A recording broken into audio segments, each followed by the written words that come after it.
Dal by som za to hocičo. Všetko na svete. Aby som si ju zaslúžil. Ale ona raz slúbila môjmu krstnému, že sa nikdy nevydá za muža, čo nie je na jej úrovni. Ja nikdy takým mužom nebudem. No, Don Ernesto je tvojim krstným, ale o ľuďoch vie veľmi málo. Dobre ťa poznám, Santos. Viem, že prevýšiš ktoréhokoľvek iného muža. Nie, Dalila. V tomto sa mýliš. Som len sedliak, ktorý si myslel, že je pánom sveta. Ale z toho sna som sa už prebral. Si čestný a statočný muž. Pevný, pracovitý, vášnivý. Povedz mi, kde nájdeš druhého takého? A ja poznám veľa mužov. Málo je takých, ako si ty. Vravím ti, nedovoľ, aby po tebe šliapali. Keby to bol niekto iný.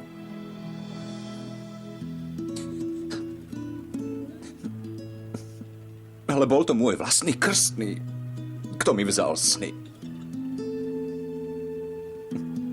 Don Ernesto nám prekazil našu lásku.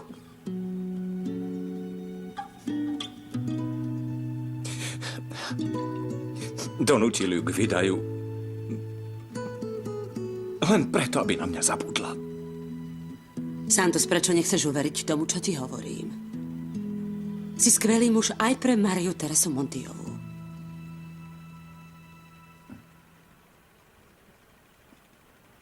Nezvonia. Dáš si ešte za pohárik?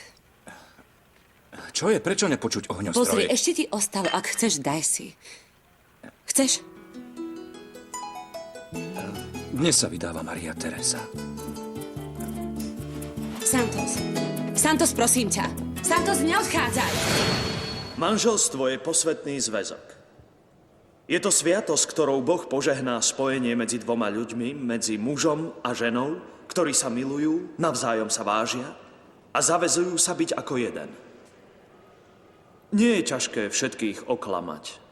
Môžeme dokonca oklamať aj samých seba. Ale Boha neoklameme.